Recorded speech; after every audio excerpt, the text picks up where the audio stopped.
Tonight, California lawmakers are on a deadline. Pass their bills out of their original House by the end of the week, or they're killed. The looming deadline has put the pressure on them as affordability becomes a #1 top priority to address. ABC 10's Jeannie Nguyen joins us in studio tonight with some of the key issues lawmakers are focused on and which bills are actually making it through. Alex, lawmakers are rushing to get their bills passed through the Assembly and the Senate by this Friday. It comes as more criticism is being pushed on lawmakers to make the state a more affordable place to live. On Monday, lawmakers in the California State Assembly rushed to get their bills passed with a focus on lowering the cost of living. Bills passed during the floor session tackled issues like homeowners insurance.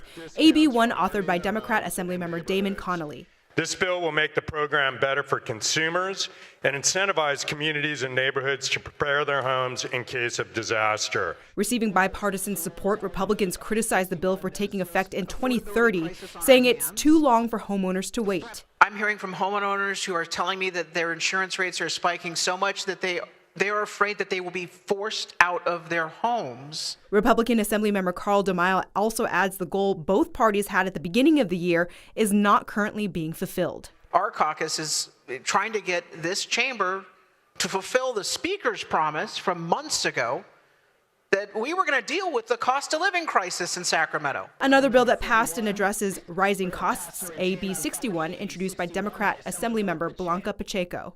This bill requires the Public Advocate's Office at the Public Utilities Commission to analyze the efficacy, cost impact, and overall effect of each proposed legislative mandate on electric and natural gas companies prior to a vote in policy committees. One of the bills expected to be heard this week is AB 942 regarding a change in a program for homeowners with rooftop solar panels. Opponents say this bill would do the opposite of saving Californians money and addressing affordability.